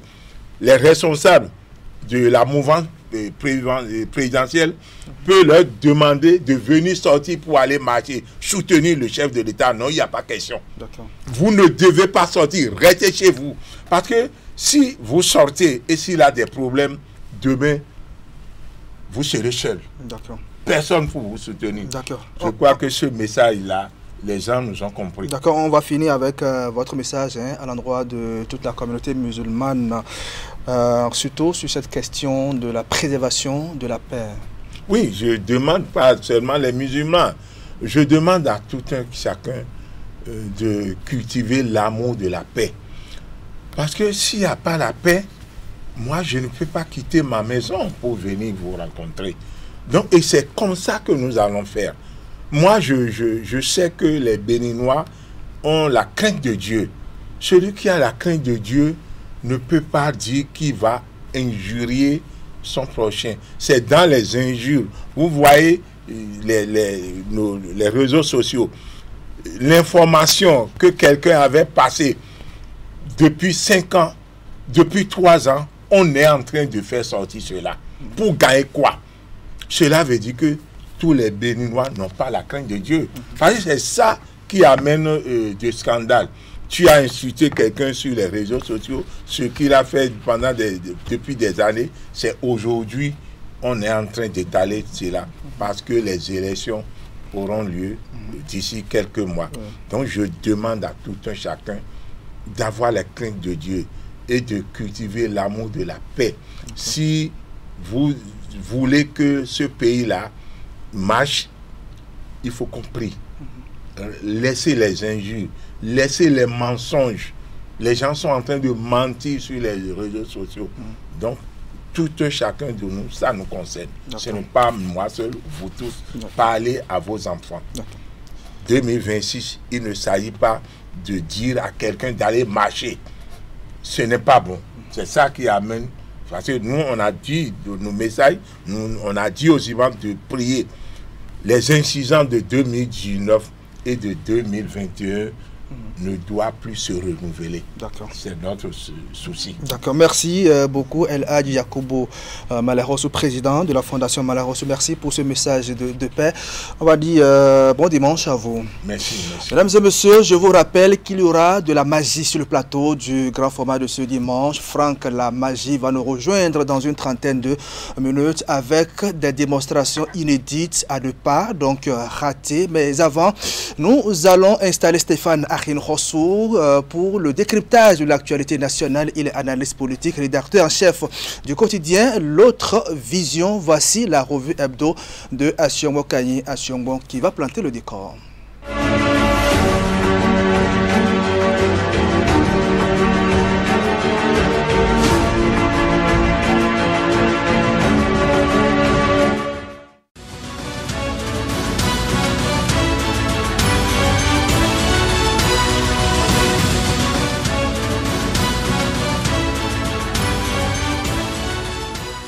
Bonjour à toutes, bonjour à tous. C'est la revue de presse hebdomadaire que nous commençons avec le matinal qui a fait une analyse sur un sujet qui alimente actuellement les débats sur le troisième mandat ou non du président Patrice Talon. Pour écrire que dès son accession au pouvoir en 2016, Patrice Talon a affirmé sa volonté de rompre avec les pratiques du passé en instaurant une gouvernance basée sur la rigueur et la transparence. Fidèle à son engagement initial de ne pas briguer plus de 2 mandats, il a maintes fois réaffirmé son intention de quitter le pouvoir en 2026. « Je ne ferai pas un jour de plus », a-t-il déclaré publiquement, coupant court aux spéculations sur une modification constitutionnelle qui lui permettrait de prolonger son règne.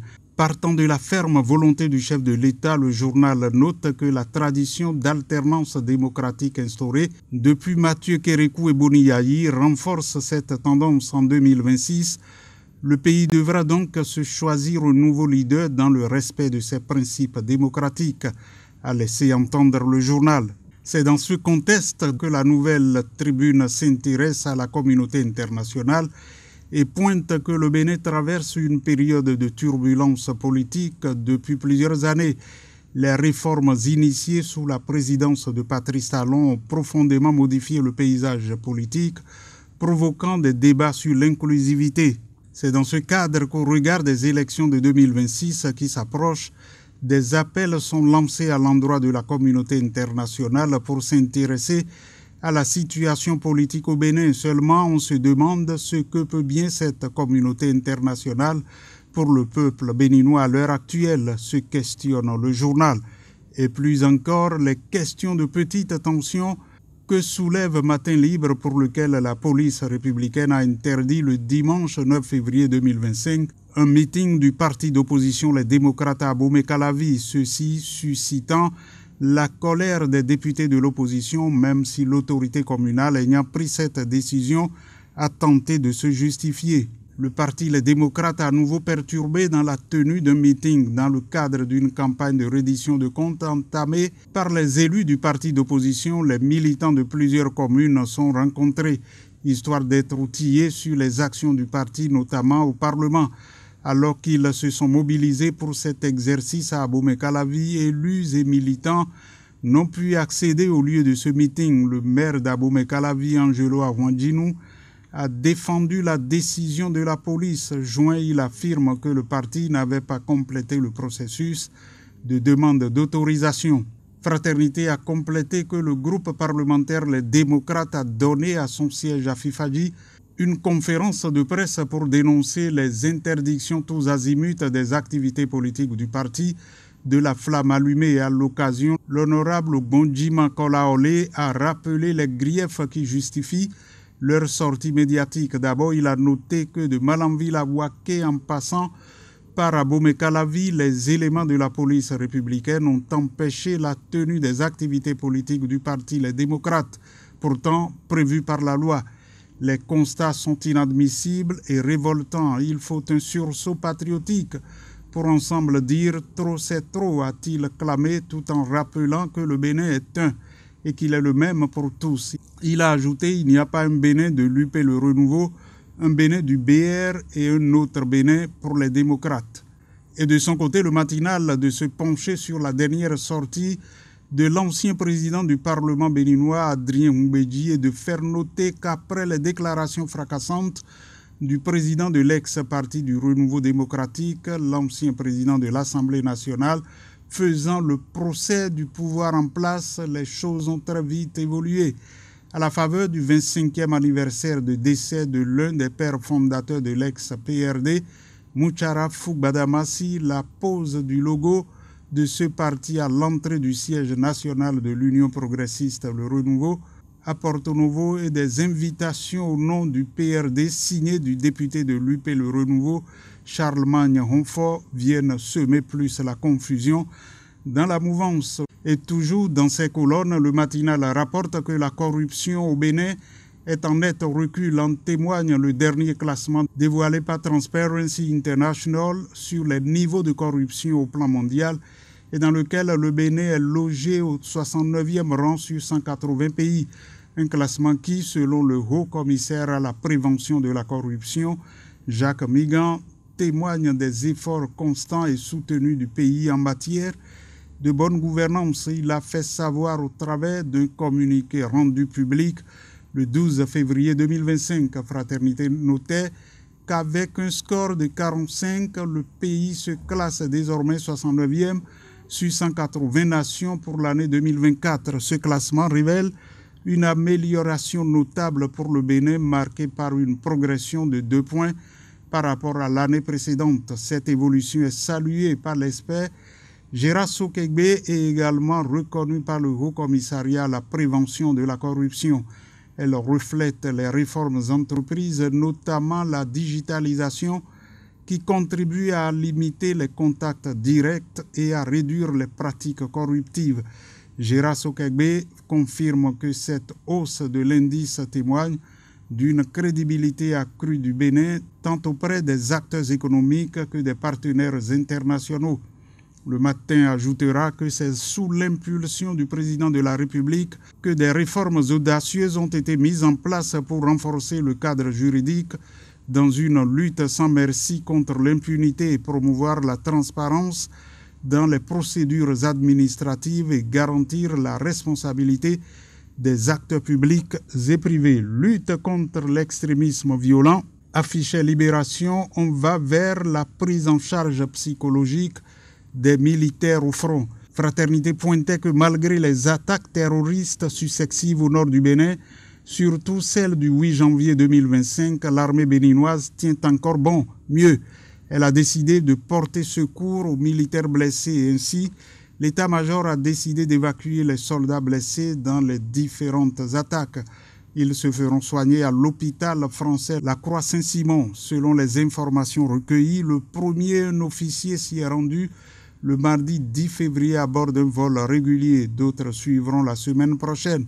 Au regard de la situation sécuritaire qui prévaut actuellement, une telle démarche des forces armées béninoises vient remonter le moral des troupes au front. Pour la nation, cette initiative vise à préserver leur efficacité opérationnelle et leur bien-être mental, selon le colonel-major Mathias Alizanon, secrétaire général du ministère de la Défense nationale. Il est essentiel que ce soutien psychologique soit intégré dès la phase de préparation des militaires tout au long de leur déploiement et après leur retour. Des médecins militaires, psychologues, assistants sociaux, spécialistes de la santé mentale et autres experts ont pris part aux échanges afin de définir les modalités de mise en œuvre du mécanisme et d'établir une feuille de route pour son implémentation. C'était la revue de presse hebdomadaire. Merci d'avoir été là.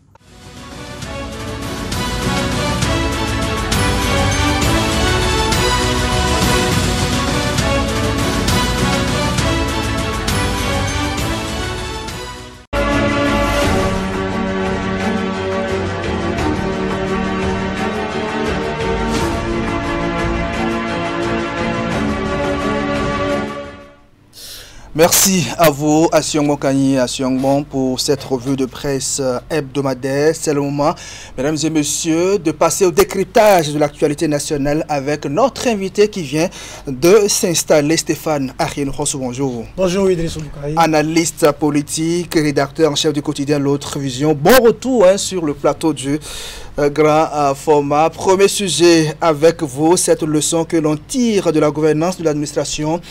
Talon, ce n'est pas dans toutes les circonstances qu'on demande pardon. Cela pourrait être considéré comme une faute. L'ambassadeur du Bénin près le Niger, donc qui n'était même pas encore bien assis sur son fauteuil, l'a pris à ses dépens. Quelle lecture faites-vous d'abord de la déclaration de l'homme à Gaïa au Niger?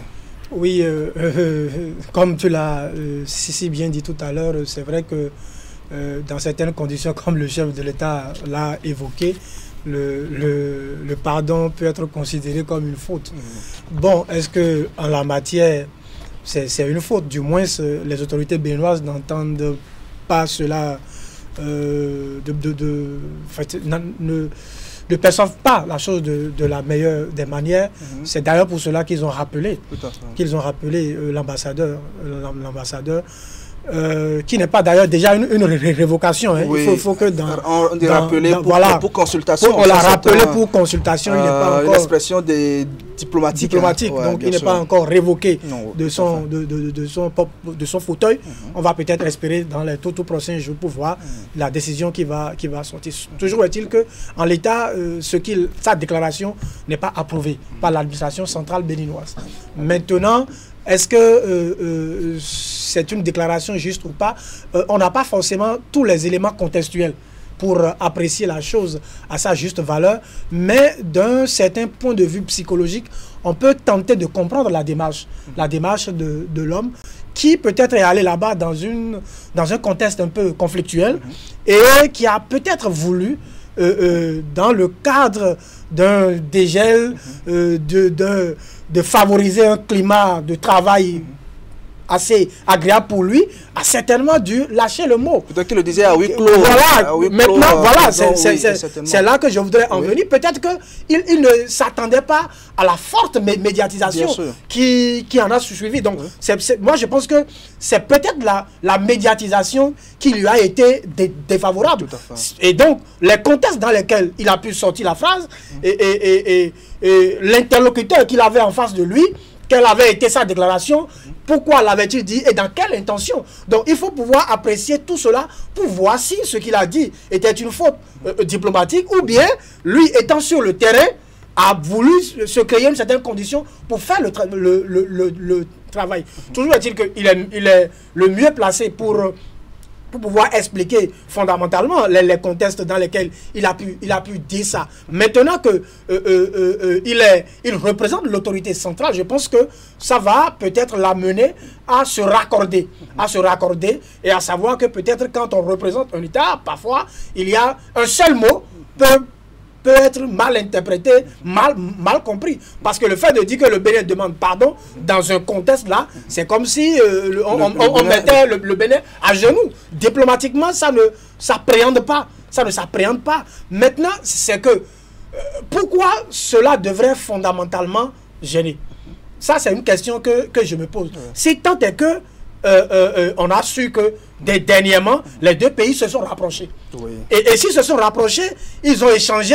Peut-être que dans les échanges, les deux autorités se sont dit, bon, ici, c'est comme ça, je voulais dire, ils se sont excusés. Peut-être, maintenant, est-ce à dire que le fait de le rappeler, c'est peut-être pour voir dans quelles conditions cela a été dit, ou bien c'est pour dire que le Bénin s'y oppose. Si c'est que le Bénin s'y oppose, bon, on va rester, on va attendre voir pourquoi le Bénin et si c'est de ce pardon que Niamey avait peut-être besoin pour rétablir donc ses relations avec Cotonou, faut-il blâmer Agonka? Le blâmer peut-être pas. Je trouve, le blâmer peut-être pas. Peut-être que on estime que ce n'est pas encore le moment. On estime que ce n'est pas encore le moment. Ou bien on estime que pour l'heure, il n'est pas la voie autorisée pour, n'est-ce pas, donc exprimer le pardon. Est-ce qu'il ne revenait pas au chef de l'État de le dire, et de le dire dans quel cadre? Donc je pense que c'est quand même un ensemble d'éléments qui devrait nous permettre de mieux apprécier la situation à sa juste valeur. Pourquoi ne pas voir ce pardon sous l'angle d'humilité, par exemple, puisque nous sommes sur un terrain diplomatique? Justement, et c'est parce que nous sommes sur un terrain diplomatique qui est un terrain assez glissant qu'il faut pouvoir savoir énoncer les phrases, sortir les mots dans certaines conditions. Et donc, c'est peut-être pour ça que je dis qu'on pourrait reprocher. Je ne suis pas forcément l'avoir autorisé pour lui faire le reproche, mais je dis qu'on pourrait dire que la condition dans laquelle il a pu dire ça n'est pas la condition favorable. Surtout que c'est quand même une situation assez conflictuelle où du côté de Niamey, la position est quand même assez tendue, durcie. Et donc le fait de dire que le Bénin demande pardon, c'est peut-être comme si on était en train le Bénin reconnaît d'abord ses erreurs. Voilà. Oui. Donc le Bénin peut reconnaître ses erreurs, mais demander pardon diplomatiquement dans un creuset bien déterminé. Pas de la façon dont ça a été, en tout cas, médiatisé. Tel que ça a été médiatisé, je trouve que c'est là, il y a eu la faute. Est-ce que c'est l'ambassadeur qui a été demandeur, n'est-ce pas, donc de cette médiatisation à outrance? Je ne sais pas trop, mais toujours est-il que cette médiatisation ne lui aura pas été, n'est-ce pas, donc favorable du côté du Bénin. Peut-être que du côté du Niger, les gens ont favorablement pris la chose. Bien sûr. Pris la chose, parce que ça les arrange, ça peut nourrir leur ego. Mais quant à ce qui concerne l'ego des autorités béninoises, je trouve que cela a été écorché. Et donc, ils vont pouvoir échanger et peut-être redresser, affiner un peu les choses. Et puis, on va espérer que l'ambassadeur puisse retrouver son fauteuil. Et quand le Bénin rappelle son ambassadeur pour avoir demandé pardon, quel message donc le Bénin envoie-t-il aux autorités nigériennes? Non, je pense, pour ma part, je pense que est-ce que le Bénin n'a pas fondamentalement de message à envoyer au peuple nigérien ou aux autorités nigériennes? En fait, sans doute qu'il y a un message là forcément qui n'est pas dit. Peut-être que implicitement, implicitement, c'est-à-dire que les échanges qui ont eu à huis clos, les échanges qui sont en cours, ne sont pas forcément dans le secret de Dieu. Il n'y a pas eu suffisamment d'avancées pour que publiquement on puisse faire une telle déclaration. Donc, pour faire une certaine déclaration en matière diplomatique, il faut pouvoir attendre que certaines conditions soient réunies. Parce que c'est quand même deux pays qui échangent d'égal à égal. Donc, on ne peut pas, d'une façon abracadabresque, dire comme ça que le Bénin demande pardon. Dans quelles conditions le Bénin demande pardon? Pourquoi le Bénin demande pardon? En quoi se serait-il senti fautif pour demander pardon? Donc c'est quand même un ensemble de choses. Donc je trouve que le message ici à lancer, c'est peut-être à l'endroit de l'ambassadeur. Donc c'est pour cela qu'on l'a rappelé, pour peut-être l'écouter, pour lui donner peut-être de nouvelles orientations, peut-être pour lui dire désormais il faut. Et donc c'est la suite qui va déterminer si vraiment les autorités béninoises sont totalement fâchées par rapport à ça. Parce que si on le révoquait, on peut dire que là, le Bénin considère sa déclaration comme, n'est-ce pas, donc une faute diplomatique, ce qui traduirait peut-être que au niveau des deux pays, il y a arrangement, mais tout n'est pas encore arrangé. Dans tous les cas, l'ambassadeur, il a eu une séance donc, de discussion avec le ministre des Affaires étrangères. On attend de voir quelle va être la suite de cette discussion. Autre sujet avec vous, mon cher Stéphane Arinrossou. Pendant que Patrice Talon tente de rassurer les Béninois qui ne fera que demander ses soutiens, lui demande en quelque sorte de violer la Constitution, donc de trahir donc, ses propres engagements et de se lancer dans la course en 2026. Comment est-ce que donc, vous suivez ces différentes déclarations? Bon, premièrement, avec grande désolation et avec difficulté et peine à comprendre la démarche de ces laudateurs, de ceux-là qui soutiennent le régime, qui s'inscrivent dans cette démarche-là. Parce que, à la limite, on peut considérer que c'est une manière de harceler le chef de l'État. Parce que si le chef de l'État lui-même, à deux reprises ou à maintes occasions, a solennellement dit qu'il ne passerait même pas un jour de plus qu'on soit, il a même dit, hein, qu'on soit dans une nouvelle république ou pas, il n'est plus demandeur. Il n'est plus là pour revenir. Alors, pourquoi, quelle est cette manie, quelle est cette volonté, ou dans quel intérêt chercherait-on à faire croire que, ou à demander à la Cour de vérifier si on était dans une nouvelle république ou pas, ou ce qui permettrait au chef de l'État de revenir. Moi, je trouve que on peut même assigner ceux-là qui s'adonnent à cette manœuvre-là, parce que, à la limite, c'est une manière de harceler le chef de l'État. Perturber la tranquillité de l'homme qui n'est préoccupé que par le développement de notre pays à quelques mois de la fin de son mandat. Et donc, ensuite, ceux qui font ça, je trouve qu'ils n'aiment pas véritablement le chef de l'État. Ils veulent le rendre à la limite, je pense, impopulaire. Parce que le fait de lui dire ça, c'est peut-être lui donner envie. Parce que quand tu te lèves tout le matin, on te dit, tu peux revenir, la Constitution te permet, il y a des gens même qui ont dit, en quittant ici pour aller à Porte-Novo, qu'il a entendu, les gens ont dit, qu'il a entendu dire troisième mandat. Je pense que ça ne fait pas sérieux. Ça ne fait pas honneur à la classe politique. Ça ne fait pas honneur à la classe politique. Le chef de l'État dit nul. Et il a traduit à travers la Constitution, nul ne peut faire plus de 2 mandats de son vivant. Pourquoi voudrait-on que l'homme fasse un 2e mandat?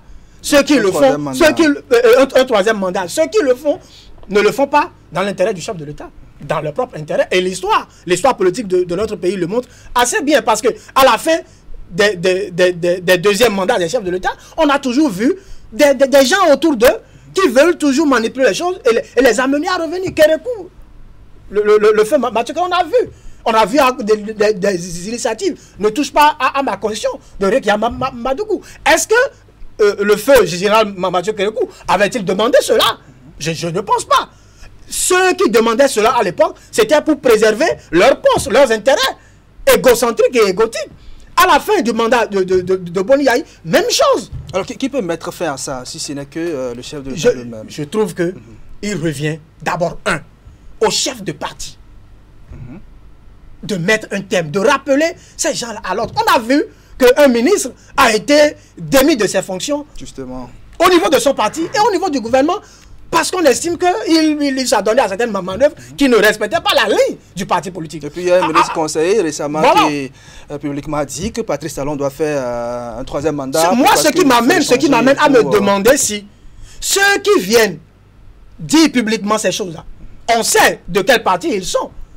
Les responsables de ce voilà, le fait que les responsables de ces partis politiques ne leur disent rien. Est-ce que leur déclaration engage le parti politique? Je trouve, s'ils sont dans un parti politique, si ça n'engage pas le parti, ça veut dire que le parti est en danger. Ou le parti se démarque. Le parti ne peut pas se démarquer sans sortir un communiqué ou sans sortir pour dire nous démarquons publiquement. Tant que les partis politiques ne disent pas ça, c'est qu'on pourrait croire que implicitement, c'est eux qui commanditent. Donc, je pense qu'il faut pouvoir punir ceux qui s'adonnent à ces pratiques-là, parce que ça n'honore pas les partis politiques dans lesquels ils se trouvent. Ensuite, le chef de l'État, qui est en dernier ressort, le chef de ces partis politiques, doit peut-être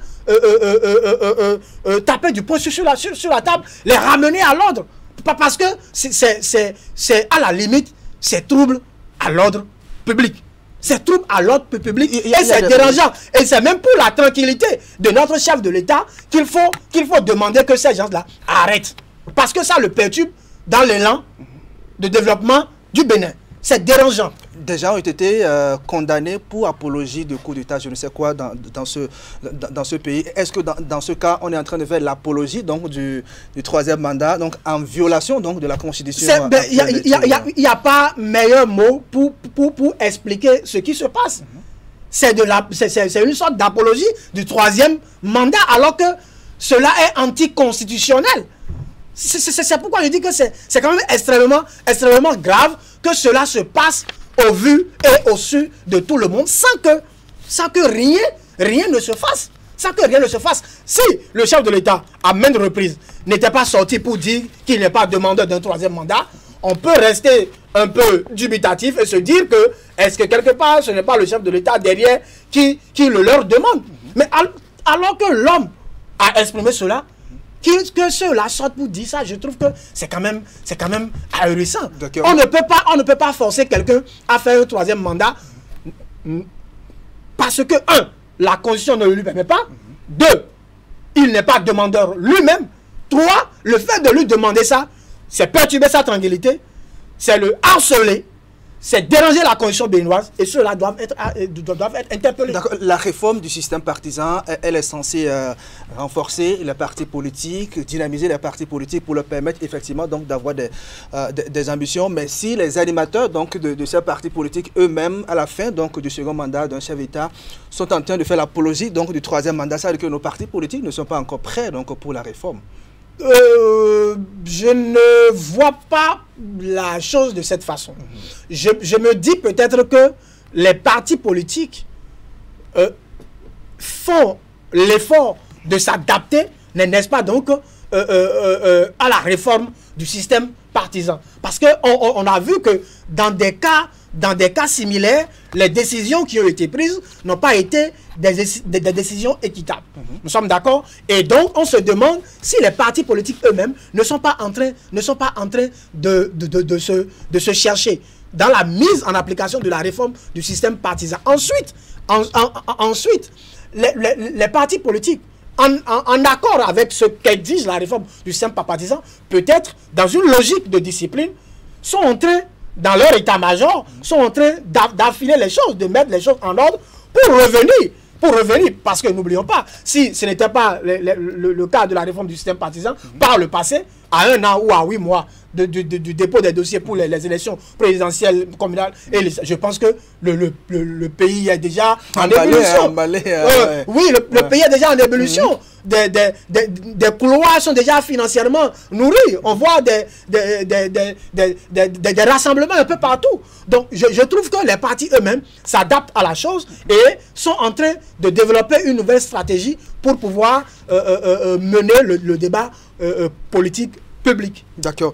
Maître Adrien Mbedji continue de recevoir des balles de critiques et de dénigrement suite à sa dernière déclaration d'il y a quelques jours. Quelle analyse faites-vous des différentes sorties, déclarations, attaques contre l'ancien président de l'Assemblée nationale? On a suivi ce matin la position donc, du président des Sages de Porto Novo, Karim Da Silva, qui il n'a pas été tendre avec Adrien Mbedji. Bon, pour notre PPP, on le sait, sa position n'a jamais été de tout tendre envers Maître Adrien Mbedji. Mais concernant les attaques dont il est victime, personnellement, je vais analyser la chose sous 3 angles. Personnellement, je trouve qu'il y a quelque chose de malsain dans ce qui se fait. Et en ce qui concerne la moralisation ou la moralisation de la vie publique, il y a quelque chose de malsain sur le plan éthique. Je trouve que pour quelqu'un qui a l'âge de Maître Adrien Mbedji, qui a l'expérience, la carrière politique, l'expérience politique, pour sa participation à l'histoire politique de notre pays, je trouve que pour l'âge qu'il a aujourd'hui, quand on veut lui dire des choses, il y a la manière. Le fait de sortir certains mots pour le caricaturer, je trouve que moralement, c'est malsain. Même si ça vous plaît à talon. Non, je trouve que non. On peut reprocher politiquement, on peut lui faire des reproches sur le plan politique sans lui donner certaines caricatures. Parce que pour ce que l'homme a fait jusqu'à aujourd'hui, le fait de le réduire à ça, en tout cas, qui n'est pas encore sorti. Hein. Il n'est pas encore sorti. Non, donc, voilà. Donc je trouve que c'est quand même malsain. C'est quand même malsain. Du point de vue culturel aussi, on n'admet pas qu'on puisse dire quelque chose à une autorité royale. Un enfant ou bien même des personnes âgées ne peuvent pas dire des choses à une personne royale, à une autorité morale de cette façon-là. En tout cas, moi, je ne sais pas, hein, mais intérieurement, ça me gêne. Je ne suis ni PAD, ni politicien, ni rien du tout. Mais ça me gêne. sur le plan éthique, ça me gêne. Ensuite, c'est vrai que quand on regarde le parcours politique de Maître Adrien Goumbedji, il y a quand même eu des chevauchements, d'une sorte d'instabilité. Mais lorsque vous avez décidé de faire alliance avec quelqu'un, je pense que c'est pour un certain nombre de clauses. Et c'est peut-être là que je trouve que la déclaration de l'homme n'aura pas été suffisamment juste. D'abord parce que le cadre dans lequel il l'a dit, d'accord, et pour la personnalité qu'il incarne, il aurait pu, même s'il a des appréhensions, il va le dire où et comment. Il peut s'approcher. Il peut s'approcher. Il va demander une audience pour dire. Oui, de la haute. Il peut s'approcher de la haute direction du parti et exprimer, reverser. Je pense que c'est quand même quelqu'un de suffisamment sérieux pour être pris au sérieux lorsqu'il va décider d'exprimer un certain nombre de desiderata. Je pense. Maintenant, le fait de vouloir le dire comme ça pose un problème. Ça pose un problème et ça crée une sorte de fissure au sein du parti. Parce que, en vrai, c'est une fusion. Nous sommes d'accord? C'est une fusion. Et quand on dit fusion, la notion qui en est la conséquence, c'est la notion de disparition. Donc, on ne peut pas se fondre et être. C'est une question d'ontologie politique. On ne peut pas se fondre et être. On l'a vu un peu avec l'UDBN ou un parti comme ça avec le Bloc républicain qui entre-temps on a parlé de fusion et puis bon, on est ressorti. Donc c'est pourquoi moi je me suis posé, moi je ne maîtrise pas trop les rouages, les accords, etc. Mais je trouve que si on décide de fondre des partis, la notion d'être doit être revue. Parce que si des gens viennent revendiquer pour dire leur identité, revendiquer leur identité, ça veut dire qu'il faut trouver une autre terminologie. Ce n'est plus des fusions qui ont donné ces partis politiques là. C'est des alliances. Nous sommes d'accord? C'est des alliances qui ont donné ces partis politiques là. Donc, moi je trouve que Maître Adrien Goumbedji reste toujours nostalgique de son PRD. Il reste amoureux de son PRD, il ne veut pas que son PRD disparaisse, ou du moins, il veut que des valeurs... Lui-même, il a dit, le PRD n'a pas disparu. Donc, il veut que les valeurs que prône son parti soient pérennisées. Et donc, je trouve que s'il a des idées comme ça à faire valoir, il peut s'approcher, il peut se rapprocher des dirigeants du parti politique, les reverser, quant à ce que ces dirigeants-là se retrouvent pour prendre en compte maintenant le fait de sortir. Je trouve que c'est quand même... On a vu des choses où on a revu encore le logo du PRD, accroché des invitations. Je trouve que ça crée une sorte de confusion dans les esprits. Et ce n'est pas bon pour le parti UPR à quelques mois des élections.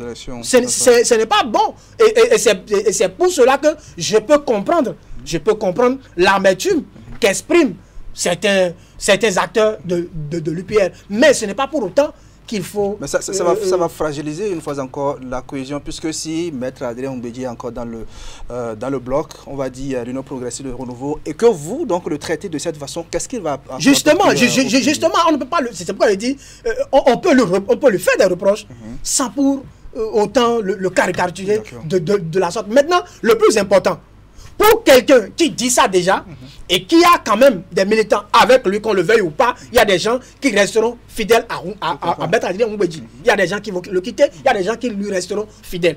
Maintenant, c'est un leader charismatique, ne l'oublions pas. S'il le dit déjà, je trouve que très tôt, très rapidement, la haute direction du parti UPR doit pouvoir le retrouver et échanger fondamentalement. S'il veut retirer son PRD, qu'il le retire. Mais s'ils veulent évoluer dans ces conditions de mélange, de méli-mélo, de confusion, je trouve que ça ne va pas être du tout favorable pour l'UPR. D'accord. Ce que Maître Adrien Goumbedji est en train de dénoncer, et pas d'exclusion, et pas de retour des exilés politiques, et pas de la libération donc des prisonniers politiques, et pas des assises nationales. Donc ça a été beaucoup chanté par l'opposition.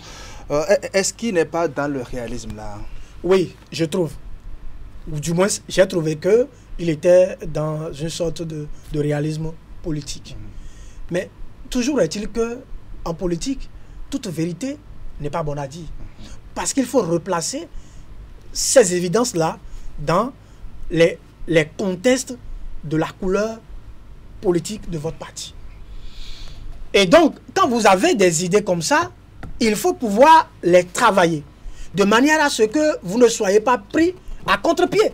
Et c'est ce qui est arrivé à Maître Adrien Oumbédi. Ce qu'il dit fondamentalement n'a rien de méchant, n'a rien de mauvais. Je pense qu'il est en train lui-même, il a été victime de l'exil. C'est peut-être les séquelles. Donc, ce qu'il dit n'est pas mauvais en soi. Mais dans quel cadre il le dit, comment il le dit, pourquoi il le dit, c'est ça qui est peut-être, c'est ça qui pose problème. Il aurait dit ce que même Maître Adrien Oumbédi a dit là. Est-ce qu'on est sûr que même au sein des états-majors des partis politiques, ça ne se dit pas? Il y a des choses, il y a des soutiens du chef de l'État qui dit des choses en off, mais qui ne peuvent pas l'exprimer en public. Donc ce qu'il a dit là, c'est-à-dire que donc il aurait pu dire ça, dans le couvent, que cela n'aurait pas suscité autant de polémiques. On lui aurait peut-être tapé derrière les propos dit grand Djoko Londo, laisse ça. Mais le fait de le dire en public, c'est que ça crée la polémique, ça crée la voilà. Donc pour quelqu'un qui soutient le chef de l'État, ça ne s'entend pas. D'accord, dernière question avec vous, Stéphane. À quoi doit-on s'attendre dans les semaines à venir avec cette guéguerre au sein donc, de l'Union progressiste de renouveau?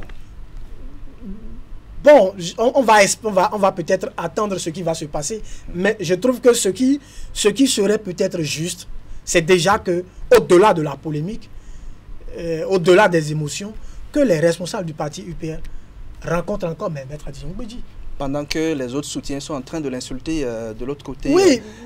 Est-ce que ça va favoriser encore la cohésion? Je trouve que, bon, quand c'est versé, c'est versé. Hein? Donc je trouve que il peut toujours échanger avec les responsables du parti, repréciser ses intentions, repréciser ses réelles motivations, et peut-être un consensus sera trouvé. Si il ne trouve pas le consensus à l'interne et que la situation de confusion là persiste, je continue pas à croire que cela ne sera pas favorable pour le parti UPR. Parce que, qu'on le veuille ou non, j'ai entendu quelqu'un dire que le PRD, c'est un parti régional, etc. etc.